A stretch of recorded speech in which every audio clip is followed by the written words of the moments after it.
ಕರ್ನಾಟಕ ಕಂಡಂಥ ಅತ್ಯಂತ ಧೀಮಂತ ಹಿರಿಯ ರಾಜಕಾರಣಿ,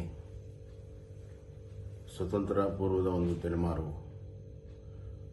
ಭಾರತ ದೇಶ ಕರ್ನಾಟಕದಲ್ಲಿ ವಿವಿಧ ಮಹತ್ವ ಹುದ್ದೆಗಳನ್ನು ಅಲಂಕರಿಸಿ ಆಡಳಿತಾತ್ಮಕವಾಗಿ ಅಪಾರವಾದ ಅನುಭವ ಇರುವಂಥ ನಮ್ಮ ಕನ್ನಡದ ಹೆಮ್ಮೆಯಾಗಿದ್ದಂಥ ಸನ್ಮಾನ್ಯ ಶ್ರೀ ಎಸ್ ಎಂ ಕೃಷ್ಣ ಅವರು ಬಹಳ ಕಾಲದಿಂದ ಅನಾರೋಗ್ಯದಿಂದ ಬಳಲುತ್ತಿರುವಂಥದ್ದು. ಇವತ್ತು ಅವರು ನಿಧನ ಆಗಿರುವಂಥ ಸುದ್ದಿ ಕೇಳಿ ನಮಗೆ ಬಹಳಷ್ಟು ದುಃಖ ಆಗಿದೆ, ದಿಗ್ಭ್ರಮೆ ಆಗಿದೆ. ಒಬ್ಬ ಹಿರಿಯರು, ಮಾರ್ಗದರ್ಶಕರು, ಹಿತಚಿಂತಕರನ್ನ ಕಳ್ಕೊಂಡಿದ್ದೇವೆ ಅನ್ನೋಂಥ ಭಾವನೆ ನನಗೆ ಬರ್ತಾ ಇದೆ.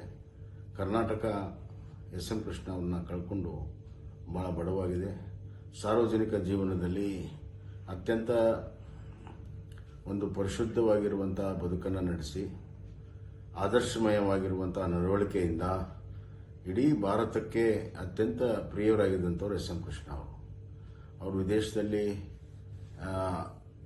ತಮ್ಮ ವಿದ್ಯಾಭ್ಯಾಸವನ್ನು ಮುಗಿಸಿ ಬಂದ ಮೇಲೂ ಕೂಡ ತಮ್ಮ ಸೋಷಲಿಸ್ಟ್ ಹಿನ್ನೆಲೆಯನ್ನು, ಮನೋಭಾವನೆಯನ್ನು ಬಿಟ್ಟುಕೊಡದೆ ಪ್ರಥಮ ಬಾರಿ ಅವರು ಸ್ವತಂತ್ರವಾಗಿ ಸ್ಪರ್ಧೆ ಮಾಡಿ ಗೆದ್ದು ಮತ್ತು ವಿಧಾನಸಭೆ, ಲೋಕಸಭೆ, ವಿಧಾನ ಪರಿಷತ್, ರಾಜ್ಯಸಭಾ ಎಲ್ಲದರಲ್ಲೂ ಕೂಡ ಎಲ್ಲ 4 ಸದನದಲ್ಲೂ ಕೂಡ ಅವರು ಸದಸ್ಯರಾಗಿ ಕೆಲಸ ಮಾಡಿರುವಂಥದ್ದು.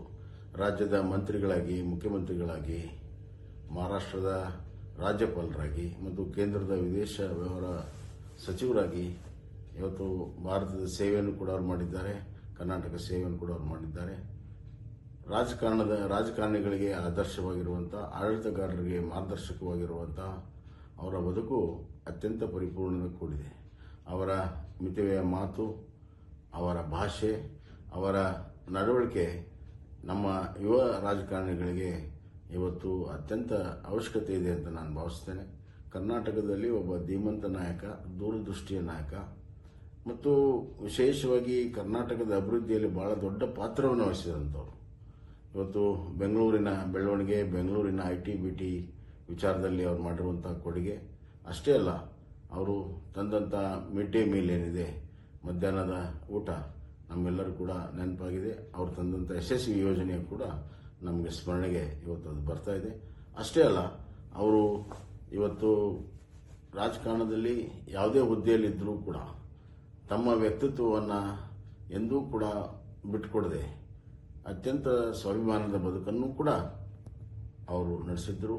ಅವರು BJPಯನ್ನು ಸೇರಿ ನಮ್ಮ ಪ್ರಧಾನಮಂತ್ರಿಗಳಿಗೆ ಬಹಳ ಹತ್ತಿರವಾಗಿರುವಂಥ ಒಬ್ಬ ಧೀಮಂತ ನಾಯಕ.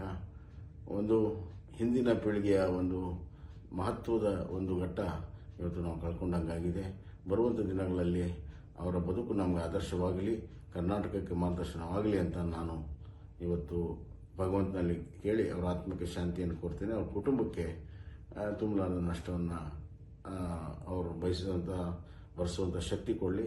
ನನಗೆ ವೈಯಕ್ತಿಕವಾಗಿ ಬಹಳ ಅತ್ಯಂತ ಹತ್ತಿರವಾದಂಥವ್ರು, ಆತ್ಮೀಯರಾದಂಥವ್ರು, ನನಗೆ ಸದಾಕಾಲ ಮಾರ್ಗದರ್ಶನ ಮಾಡುವಂಥವ್ರು, ನಮ್ಮ ತಂದೆಯವರ ಜೊತೆಗೆ ಅತ್ಯಂತ ಆತ್ಮೀಯ ಸಂಬಂಧ ಇರುವಂಥದ್ದು ಈ ಸಂದರ್ಭದಲ್ಲಿ ಸ್ಮರಣೆ ಮಾಡ್ತೇನೆ.